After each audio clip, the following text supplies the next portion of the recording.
to value community and the importance of it. Where I see community being so incredibly important is I suppose it's an owned channel for a business, right? It's your community that you own and you have built. So if, Facebook ads don't work or Meta ads, whatever it is that you do, you still have your community.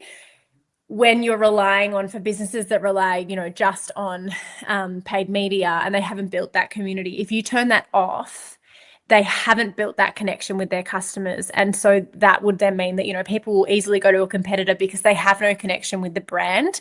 And that connection with the brand is the power, right? Because that means that customers will come back to you, they'll repeat purchase, they'll tell them. Word of mouth for us is our biggest acquisition channel.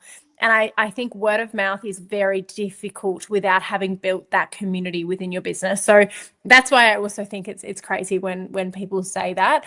I think they also just don't understand the power of a community, and they've probably never built one. So I also think that sometimes if people don't know how to build it, they also like to project that it doesn't make sense.